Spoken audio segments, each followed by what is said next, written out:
Okay, please indicate if sound comes.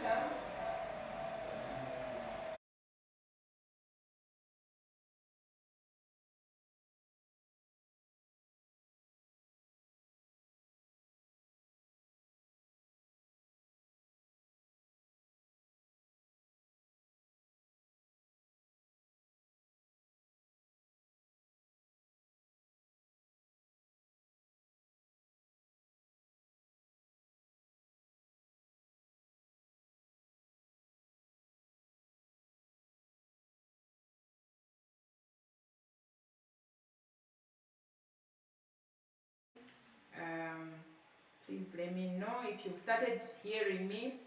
Kindly let me know.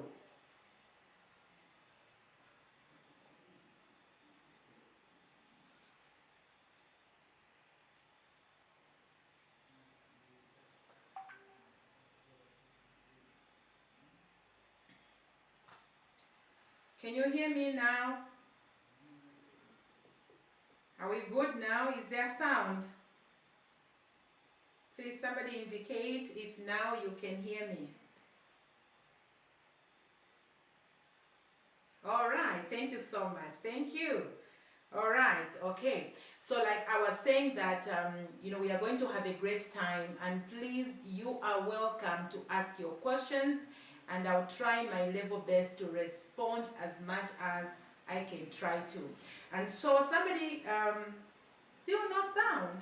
No sound is back. Someone is saying no sound, someone is saying sound is back. Okay, so if you can't hear me, I think it could be on your side because other people can hear me. Okay, thank you very much. So there was a question, okay, if you know that whatever it is that is happening in your life, you understand that this particular thing that is going on has everything to do with your past.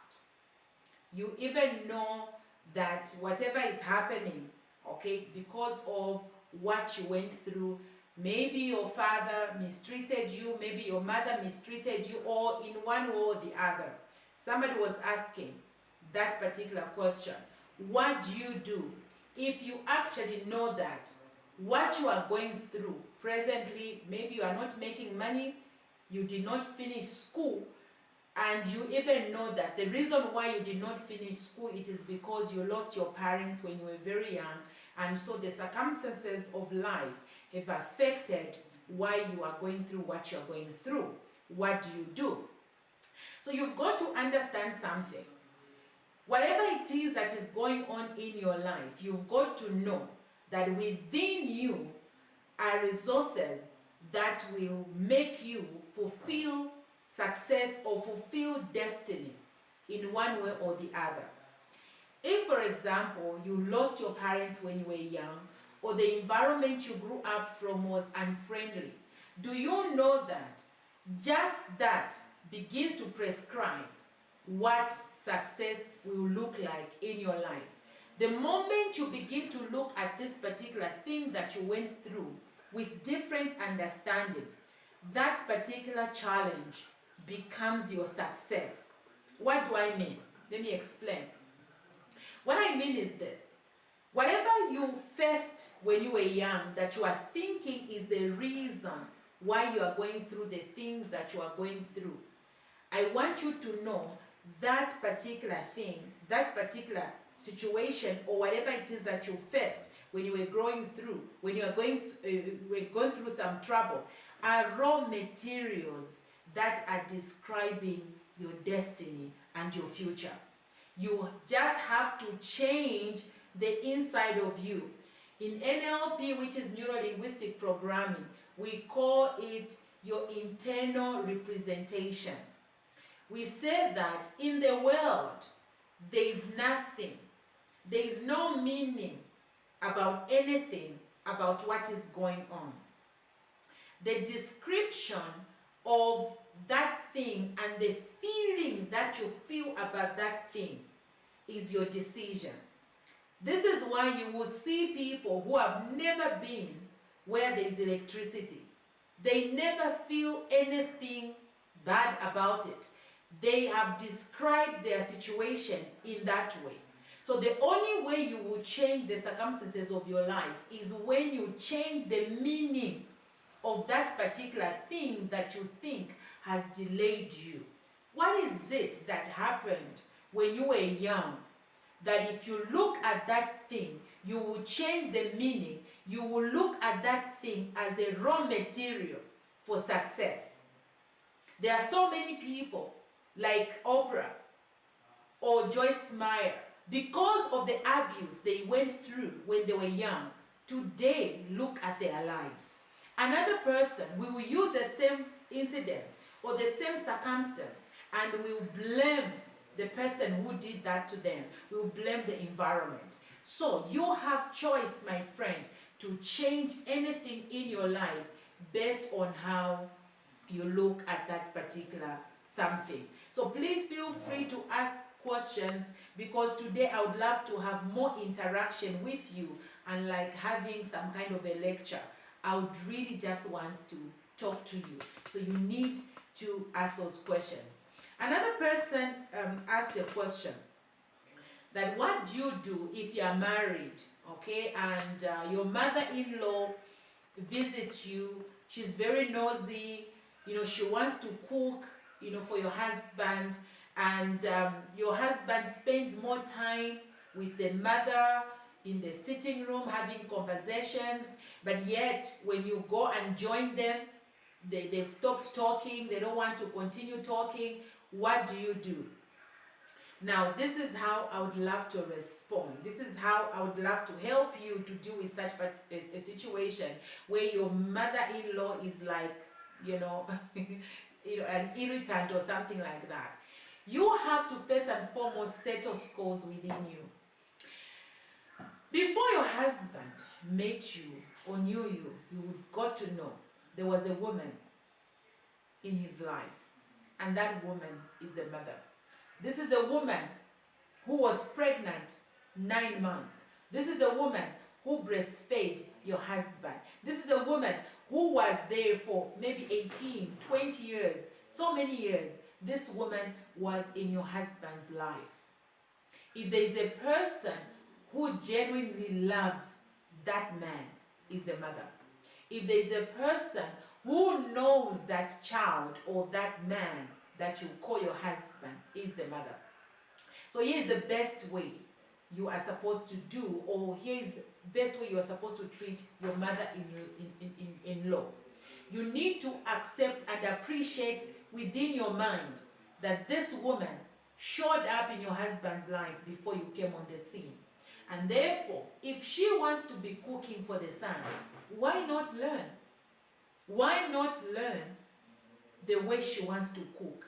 And then also, if you see that they are having their own conversation and they don't want you to hear the conversation or whatever, they don't want you to be part of the conversation, why not make yourself busy with other things? Because if at that point they do not want you to listen to the things that they are talking about, find something to do. Give a different meaning. It is not you they hate. You have simply given it a meaning that the reason why they don't want you to be there is because they hate you. No, these people have known each other probably longer than you have come into the life of that man. So let them have conversations. Give them space to talk. And when it is your chance, even your countenance and the energies within should be attractive. Attract your mother-in-law to overlove you. Do anything that you can do to buy in, have a buy-in to this relationship, and ensure that this woman trusts you. Because let me tell you something, this woman sometimes could be fighting you because she can't trust you that you can take care of her son. So the ball is in your hand. You are the one with the key. I'm telling you the truth. That woman is older and she's old. You can never start playing, getting into the game, fighting your mother-in-law. You are destroying your own life. You are destroying your own energies, because the meaning of anything that is going on in that home is the meaning you've given to it. Probably whatever it is that you are thinking is not even there. change the meaning of their behavior. Change the meaning of the behavior of your mother-in-law and get some happiness. Happiness is within you. Create it within you and be more needed. Okay, be more needed. That when you are found in their space, your presence should be needed. There should be more positive energy within you that they will need you. I'm telling you the truth, this thing works. I don't know, I don't want to use a bad word, but you will be so wrong to start a fight with your mother-in-law. Even if she wants to fight, be so respectful. Try your level best to avoid the fight with your mother-in-law if you really want to serve your life. Marriage, but just to save your life, because this thing is not really about you. Their behavior is not because of you. Whatever they are doing is not because of you. Change the meaning of what is going on. Okay, let me have some questions. Are there any questions on YouTube or on Facebook? Do you have any question before I ask another question that somebody asked? Is there any question? Please feel free to ask as many questions as you can. I'm still checking to see if there are some questions you can ask. Okay, somebody asked me, is it okay to remain in an abusive marriage? Like you're being abused either emotionally or physically? And yeah, so because God hates divorce, yeah, this question about divorce comes almost all the time when we are doing these live broadcasts. Is it okay to divorce, to divorce an abusive, spouse? Okay, this is how I look at the issue of marriage. So before I actually respond, let me go back. What is marriage? Marriage is agreement between two people to complement each other to fulfill purpose. That is how I actually define marriage. Marriage to me is not about children. Marriage to me is not about just pleasing God. Marriage to me is about fulfilling purpose, getting into agreement to complement each other to fulfill purpose. And so you are married to this person and they're abusing you emotionally, or is it physically, in whichever way they are abusing you.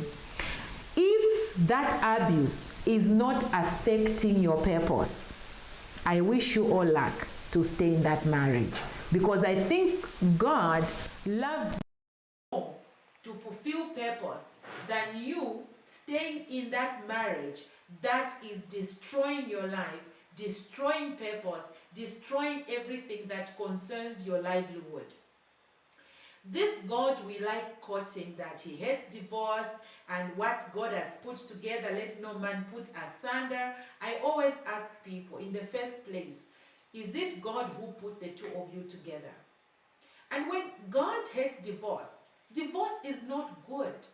Okay, it is not a nice thing, because it's like a paper that has been glued and now you want to cut it in half. Children get to to suffer in a way. So many things go wrong when there is divorce. We are not denying, and I think those are the things that are not good when one makes a decision to actually cut off a relationship or a marriage. This is the reason why it is important for you to look at purpose. This is how I actually, answer this question. Look at your life. Are you progressing? Is your purpose happening? Are you growing in your destiny? Are you becoming the best person that you're supposed to become? What is really going on in your life? It is very, very important for you to appreciate that particular thing that is supposed to happen in your life, because when purpose is happening, when you are growing in your life, and in that growth that you are growing in your life, if marriage is now shortchanging your purpose, you are always sad because this person is abusing you emotionally, you are stressed, this person is maybe abusing you physically, maybe they are beating you. My friend, purpose is better than you staying in that abusive marriage. And I'm not here to sanction divorce, but you've got to make a decision.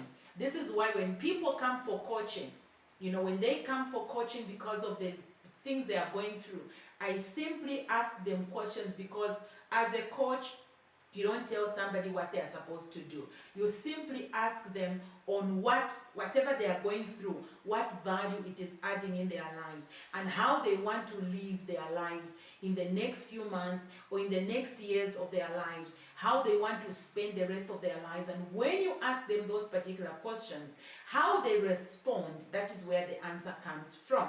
And so, my friend, if the abuse, physically or emotionally, is destroying your purpose, then I don't think even that God we like quoting that hates divorce, that God, we shouldn't put asunder. Nobody's putting asunder anything.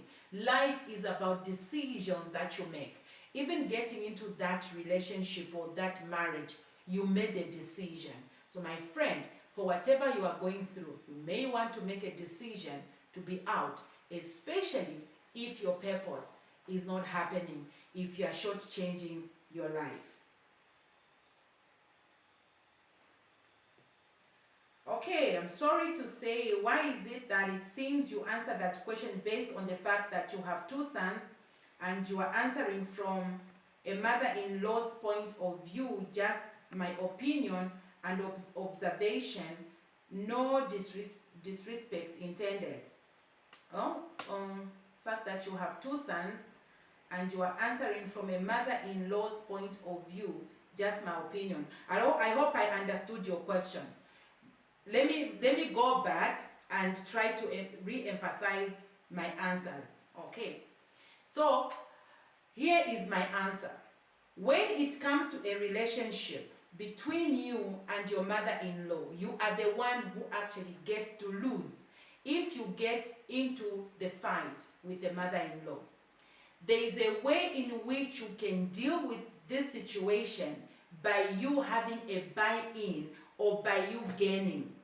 I'm saying this because it is an example that I have. My answers, it is not because that is what I would love you to do, but these are answers that have helped me and have helped others. When it comes to a mother-in-law, you need to have that at the back of your mind. When you have met this person,